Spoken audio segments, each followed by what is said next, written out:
Hello, everyone. All right, so today we're talking about some of the special properties of water. And if you look at the essential question for today, it's about what makes water essential on our planet for life. And you're going to find out today, as we go through this reading passage and some demonstrations, that water is actually exceptionally unique. And it is capable of doing things that a lot of other substances are not capable of doing. So we're going to look at some of the special properties of water and why water is such a unique compound.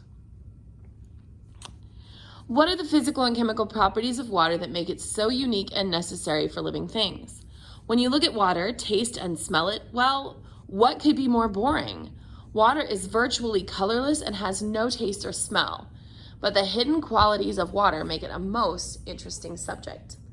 All right, so we're coming to our first section, which is the section on polarity. So we're going to do a Roman numeral number 1 and title this section Polarity. Okay. All right, let's go through and read, and we're going to go back and mark, and then we're going to add to our notes. You probably know water's chemical description is H2O. That is, one atom of oxygen bound to 2 atoms of hydrogen. The hydrogen atoms are bonded to one side of the oxygen atom, resulting in the water molecule having a positive charge on the side where the hydrogen atoms are and a negative charge on the other side, where the oxygen atom is. A compound with one negatively charged side and one positively charged side is called a polar molecule. Each end of the water molecule is attracted to the opposite charged end of another water molecule. Water's polarity is responsible for the stickiness or cohesion between the molecules.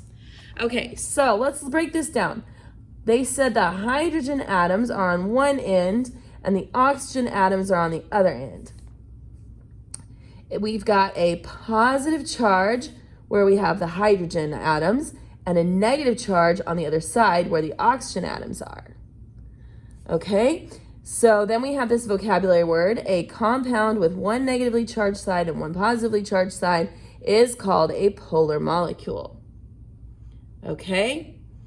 And then they said water's polarity is responsible for the stickiness or cohesion between molecules. So let's go ahead and write down some of this important information. Let's start with the idea of a polar molecule. Let's always grab our vocabulary. Water is a polar molecule. So this is a compound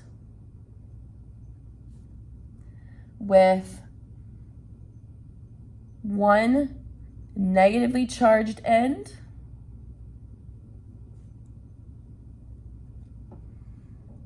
and one positively charged end. Now, for this particular set of notes, I'm going to encourage you to draw lots of pictures. So let's draw ourselves a water molecule, an oxygen bonded to 2 hydrogens, okay? So at the oxygen end, we have a slight negative. So it's not a full negative charge, so we use this little symbol. It's kind of a funny looking S. So it's a slight negative charge, and then this hydrogen end gets a slight positive charge, okay? Based on what it says in here. The hydrogen atoms get a slight positive charge, the oxygen atoms get a slight negative charge, okay?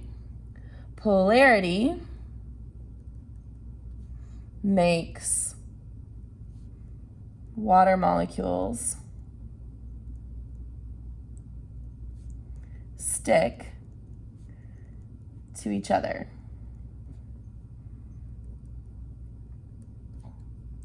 So let's take a look at what that looks like.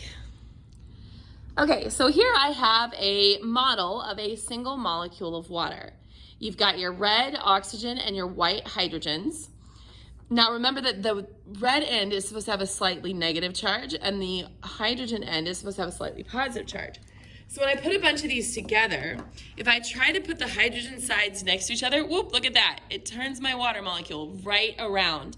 My hydrogen end is only going to be attracted to this negatively charged oxygen end. If I try to put it the other way, it's going to rotate that water molecule every time. It does not, too much friction, there we go. It is not like that, okay? And we have another one, let's, whoop, there it goes. So you'll notice I'm constantly getting that oxygen to hydrogen link. This is a thing called a hydrogen bond. Now in pre-AP we talked about hydrogen bonding, and it happens only when we have our hydrogen bonded to oxygen, nitrogen, or fluorine, okay? Because they are the most electronegative elements.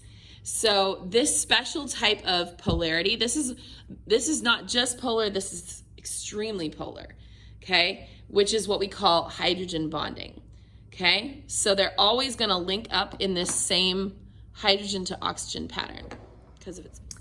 Okay, our second section is called surface tension. So let's go ahead and make a Roman numeral number 2 and call this section surface tension. Okay. The cohesive forces between liquid molecules are responsible for a phenomenon known as surface tension. Okay, so there's our word. Let's figure out what it means. Water molecules want to cling to each other. At the surface, however, there are fewer water molecules to cling to since there is air above, therefore no water molecules. These result in a stronger bond between the molecules that actually do come in contact with one another, and a layer of strongly bonded water. This surface layer, held together by surface tension, creates a considerable barrier between the atmosphere and the water. So a considerable barrier between the atmosphere and the water. Surface tension allows light objects to float on the surface of the water. The stickiness of water is responsible for 2 other important properties: adhesion and cohesion. Cohesion means that water molecules stick to each other. Adhesion means that water molecules stick to other materials. The properties of polarity, cohesion, and adhesion all work together to create capillary action. This is the ability of water to move upwards against gravity through small openings. As water molecule number 1 starts climbing, it pulls along water molecule number 2, which pulls along water molecule number 3, and so on. For example, water can move upward through the soil or porous rocks. Sorry, this picture really shouldn't be in the middle. Capillary action is extremely important for living organisms. It is what allows water and any substances dissolved in it to move through the roots of any substances through the tiny blood vessels in our body.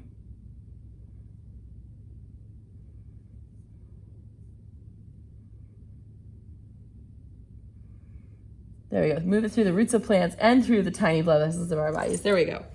Oh, I think that picture got moved. Sorry about that.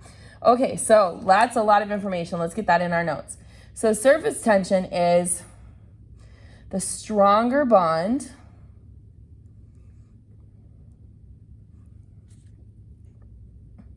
between water molecules at the surface.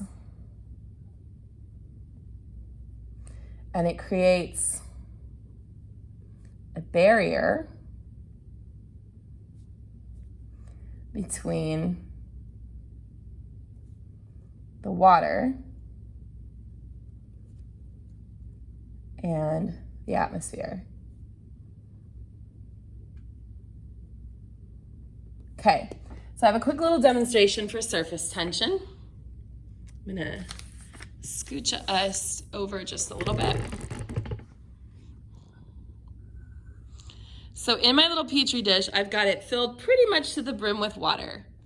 And I'm gonna take this paper clip and see if I can get it to float on the surface tension.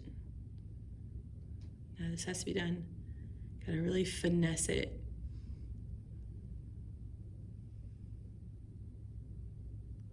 And there you go. Okay, the paper clip is light enough that it cannot break through the surface tension of the water, and therefore it will float right on top, just like that. And that's that stickiness of those water molecules holding together, almost like a little, like a sheet for the paper clip to kind of float on. And there are little water bugs actually that can do this as well. Okay, so that's an example of how surface tension is very useful to us. Okay. The next thing I want to show you is just a little demonstration about cohesion. I have two substances here, water that has really good hydrogen bonding, lots of polarity, and then acetone, which has almost none. And I'm going to take and put some little drops of it on to this piece of wax paper. And if you look at the water molecules, it actually will even move towards a new drop if I don't put it quite on it. And notice how those drops really just stick together. And so you get this nice kind of elevated bubble, okay? I'm gonna take you down a little bit and see if you can see it from a different angle.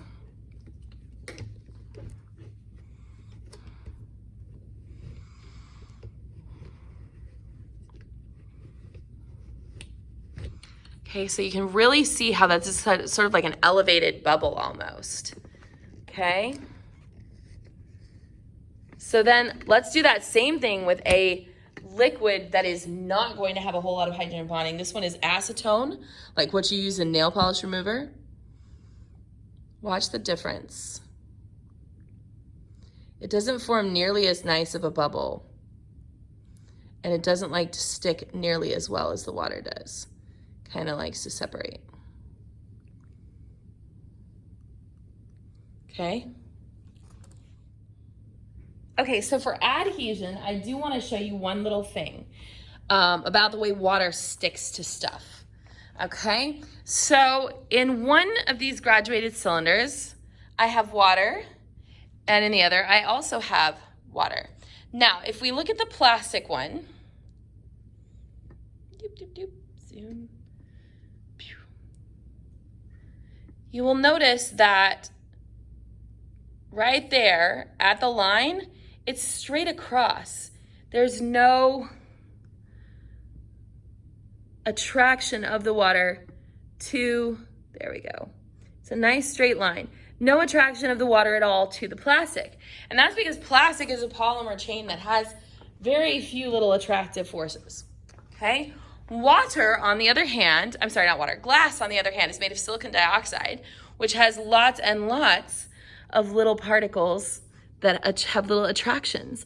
So if you look at the way that the water appears in the graduated cylinder, it's kind of hard to see, but it creates almost like a little bubble where the sides come up on the edge. This is actually called a meniscus. And we actually, when we used to use glass graduated cylinders more, we used to have to teach kids how to read from the bottom of the meniscus rather than just straight across like we have with the plastic ones. So any glass container like this that has those little attractive forces here, that water molecule is going to be attracted to it. And so it's going to draw up along the sides. This is also what leads to that capillary action that we were talking about. Okay, so let's go ahead and finish this section of our notes. We have cohesion. Water sticks to itself.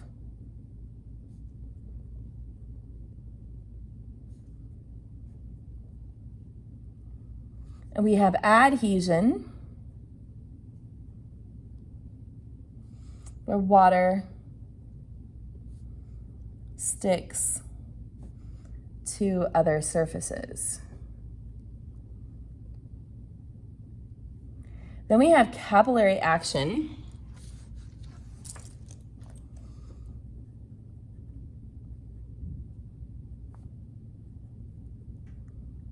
which is where water is drawn up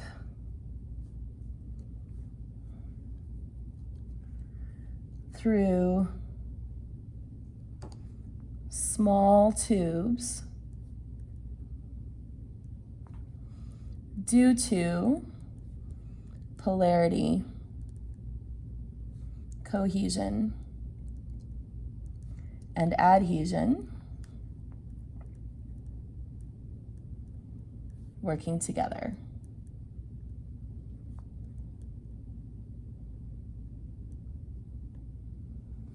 Okay, capillary action is responsible for plant roots drawing water and nutrients.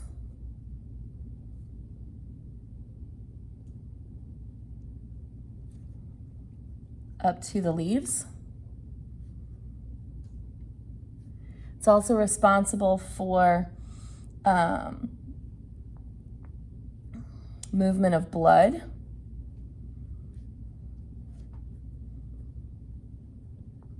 Okay. All right, the next section of our notes that we need to do is called the universal solvent. Okay, starting a new section, so let's do a Roman numeral number 3. Call it the universal solvent.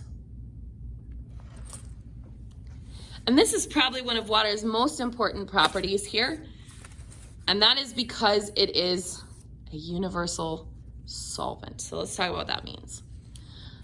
A solution is a homogeneous mixture of 2 or more substances and looks the same throughout the solution because it is thoroughly mixed. So let's go ahead and underline that vocabulary word. A solution consists of 2 parts, the solute and the solvent. The solute is the substance of lesser amount that is being dissolved in the solvent. The solvent is the substance of greater amount that is doing the dissolving. Whether or not 2 substances can form a solution is determined by the polarity of each substance. A polar solvent will dissolve a polar or ionic solute, but not a nonpolar one. A nonpolar solvent will dissolve a nonpolar solute, but not a polar or ionic one. An easy way to remember this rule is like dissolves like. Water's polar arrangement of oxygen and hydrogen make it a good polar solvent. In fact, it is called the universal solvent because it dissolves more substances than any other liquid. A substance that can be dissolved in water is referred to as soluble, aqueous, while one that cannot is called insoluble because it forms a solid precipitate. Looking at the molecular structure of water allows us to see why it is such an effective solvent. Since one side, hydrogen, has a positive charge and the other side, oxygen, has a negative side, the water molecule is attracted to many other different types of molecules. For example, water is so heavily attracted to a compound like salt, sodium chloride, that it disrupts the attractive forces that hold the sodium and chlorine together and thus dissolves it. The positively charged side of the water molecules is attracted to the negatively charged chloride ions, and the negatively charged side of the water molecules is attracted to the positively charged sodium ions. Essentially, a tug of war ensues with the water molecules winning the match. Water molecules pull the sodium and chloride ions apart, breaking the ionic bond that held them together. After the salt compounds are pulled apart, the sodium and chloride ions are surrounded by water molecules, as this diagram to the right shows. As not all substances are soluble, a solubility chart is needed to determine the solubility of a given substance in water. All right, so we've got some serious vocabulary to write down here. Okay. Scooch that up a little bit. There we go. So, number 1, a solution is a homogeneous, either way. I kind of tried to say both at the same time and it didn't work out. Homogeneous or homogeneous mixture of 2 or more substances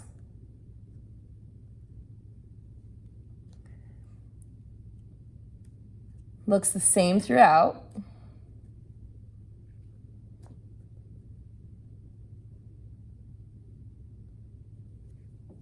because it is thoroughly mixed.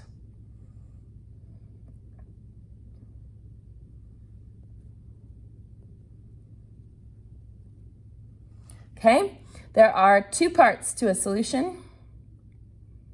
There is the solute. This is the lesser amount that is being dissolved. And then there is the solvent, which is the greater amount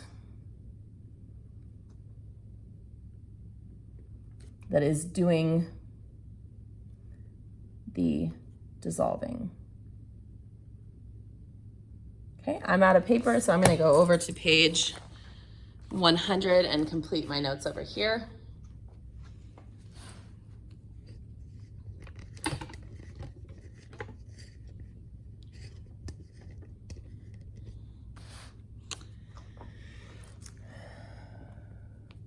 So, polar solvents can dissolve other polar or ionic. Nonpolar only dissolves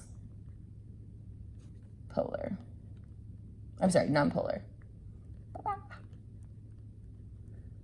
Okay, so like dissolves like. Polar can dissolve polar or ionic. Nonpolar can only dissolve nonpolar. Okay? Water is called the universal solvent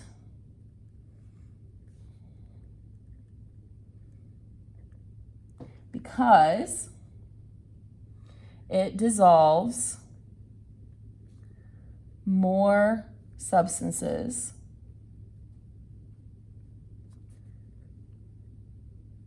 than any other liquid. Okay? Something that can be dissolved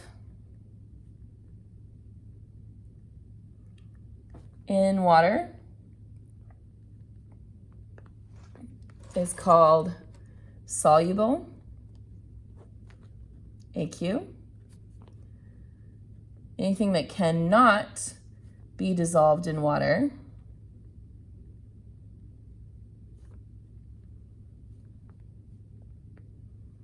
is called insoluble.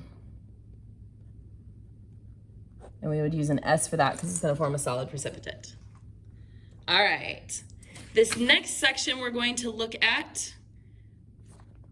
Before we do that, I have a demonstration for you. I'm so sorry. Okay, so let's talk about the dissolving process. So here is my beaker full of water molecules, and I'm going to introduce to it a sodium chloride crystal. So sodium is the green, chlorine is the blue. So what's gonna happen is my water molecules are gonna approach this, and you can already see my hydrogens are like, hey there, little green one.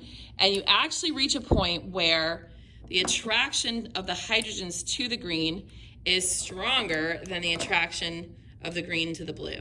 And we end up with it just completely surrounded by water molecules. But look very carefully. The only side of the water molecule that actually sticks to the green is the white side, the hydrogen side. The oxygen side will not stick. It's, oh, oops. Oops, I spilled some water on the floor, don't slip.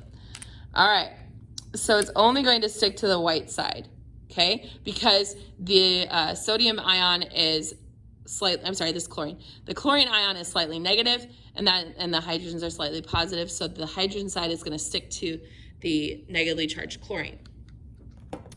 The blue sodium, on the other hand, is going to get pulled apart by the oxygen end. So you're gonna end up with a whole bunch of oxygen ends stuck to this little guy. Okay? So your oxygen end is gonna surround your positively charged sodium ions. Okay? So you're gonna end up with the red end fully stuck around those negatively charged, or I'm sorry, the positively charged sodium. Okay? Now, what if I were to introduce, I've got to get this back out. It's kind of challenging because the water really does like to stick to it. So what if I tried to take a nonpolar molecule and stick it in my water? So here is a, this is ethane, which is a nonpolar gas, usually. And you'll notice that my water molecules have zero interest or attraction to it at all. It's just, nope, not gonna stick, okay? So water will not dissolve anything nonpolar, which is why if you mix water and oil, oil is nonpolar. Water and oil are not going to mix because it's nonpolar. Whereas a salt like sodium chloride, if I put it in with my water, there's just an immediate attraction and it's able to kind of pull this apart. So our next section of the notes is about the density of water, and this is probably my favorite property of water. So let's do, what Roman numeral are we on? We're on Roman numeral 4. Density. All right, so let's read about the density of water. Density can be defined as the mass per unit volume. This is really just a description of how compact the substance is. Most substances are denser as a solid than as a liquid. Ooh, let's underline that, that's important, because the molecules are closer together and more ordered. Water is one of the few substances that is less dense as a solid than a liquid. In other words, ice floats. While other materials contract when they become solids, in other words, get smaller, water actually expands. This again is caused by its polarity. When water freezes, its molecules become locked into a crystalline lattice where each water molecule bonds to a maximum of 4 partners. This creates a less dense structure and is the reason that ice floats. This is super important for our ecological system. So let me just kind of give you an example. So if I have water in the liquid phase, it moves around like this. But as soon as I stop giving it that energy, it kind of locks into, this guy doesn't know where to go, there we go. It sort of locks into this crystal structure. See all the spaces? See how it's spaced out? If I give it more energy, it goes back to being smaller and more compact. But as soon as I stop and it starts getting less energy, your water molecules find a way, oops, I'm dropping water. They find a way to get stuck into this spaced out structure. This is very important, biologically speaking, because of the idea that ice floats rather than sinks. Everything else would sink. Ice is the only thing that wouldn't. And the reason that that's so important is think about lakes and think about fish in those lakes. If water froze from the bottom up, it would kill all the fishies. It would kill all aquatic life. But water doesn't, it freezes from the top and the ice floats. And it actually creates an insulating barrier between the outside temperature and the water. Now, it rarely gets this cold in Texas, but where I grew up, the lakes would all freeze over. But we had some of the best fishing in the world because you had these really delicious freshwater fishies that lived underneath the ice. And so even when it got to 90 degrees below zero outside, the temperature in the water underneath the ice never got that cold because the ice acted as an insulator. So that is huge in terms of why life is able to be sustained on our planet, is that water never truly freezes all the way through. It freezes at the top, which then creates an insulating barrier between the top and the bottom. So that's a really important element there. Okay, so let's go ahead and fill in our notes for density. Let's start with the definition. It is density can be defined as mass per unit volume. So this is how compact a substance is.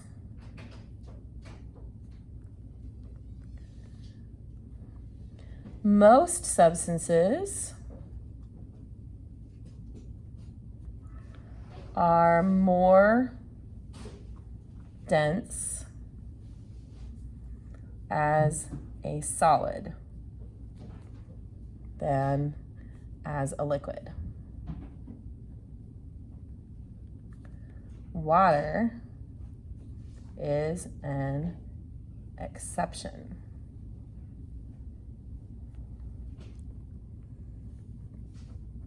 Water expands into crystals when it freezes. This is less dense, so it floats. All right, our last section, section 5, is on specific heat capacity. So let's do Roman numeral 5 for specific heat. All right, let's read. Water has a very high specific heat capacity. Woo! So let's underline that. That's a very important statement. Water has a very high specific heat capacity. So specific heat is kind of hard to understand, but let's read what it says. Specific heat of a substance is the amount of heat needed to raise its temperature 1 degree. One of water's most significant properties is that it takes a lot of heat to make it get hot. If you leave a bucket of water outside in the sun in summer, it will certainly get hot, but not hot enough to boil an egg. However, dropping an egg on the metal of a car hood on the same day will produce a fried egg because metals have a much lower specific heat capacity than water. Large bodies of water, this looks like it's going to answer REQ. Large bodies of water such as lakes and oceans require much more energy to raise their temperature. This plays an important key role in regulating Earth's temperatures. So check that out. Weather patterns and seasons. Okay? The water stays cool longer and acts as an effective coolant. This is why cool sea breezes are welcome on a hot summer's day. On the contrary, once the water is warmed up, it takes a great deal of heat loss to cool it down. This creates warm winds blowing off lakes and oceans and keeps temperatures warmer than they would otherwise be. Now, I grew up in North Dakota, and we had a bunch of lakes out in Minnesota where I used to go camping every summer. And I'm going to tell you that at night in Minnesota, even in the summer, it gets down to pretty cold, in the 60s-ish. I remember waking up every morning thinking, wow, I'm super cold. And one of the things they made us do at camp was we had to bathe in the lake. First thing in the morning, that lake was freezing because it had cooled down overnight. It had not had the sun touching it for a very long time, and so it would get really, really cold. Now, the sun would come up, and come 3 o'clock, we would all go out to swim at the beach. And by then, the water had warmed up a bit, but not a lot. It was still pretty chilly. So the fact that it took a long time for the water to heat up meant that we were able to have a really cool lake to swim in during the afternoon. It was nice and cold, even when it was really, really hot outside. Okay, so, and that's something y'all are really familiar with, that you know that even if it's really hot outside, you're still gonna have cold water in the swimming pool. Okay, so let's write down our notes. Water has a high specific heat capacity.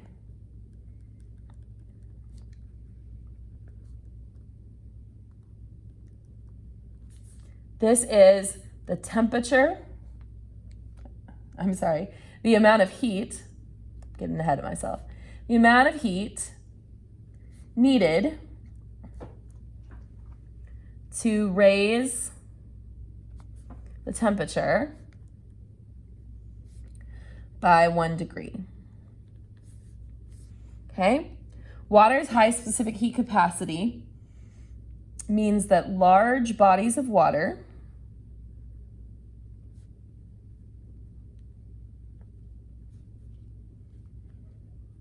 require lots of energy to change their temperature. So this is going to regulate Earth's temperatures. The weather patterns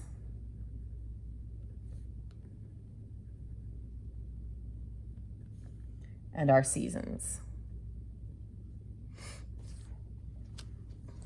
Okay. Okay, so here I have a balloon filled with air. And I'm gonna start by saying, this is not water, so why are we talking about it? Well, I wanna show you the difference. Okay, so talking specific heat capacity, if I take my lighter and I hold it next to this balloon, it's gonna pop, right? And that is because gases change temperatures fairly readily. They have a decently low specific heat capacity. Now I've got another balloon and it is filled with water, okay? And I'm gonna attempt the same thing. You'll notice that in this case, my lighter does not pop the balloon. And the reason is because the water keeps it from heating up too much. So it's not going to try to expand and burst the balloon. It's not going to do any of those things. The water keeps it nice and cool because the water has a high specific heat capacity.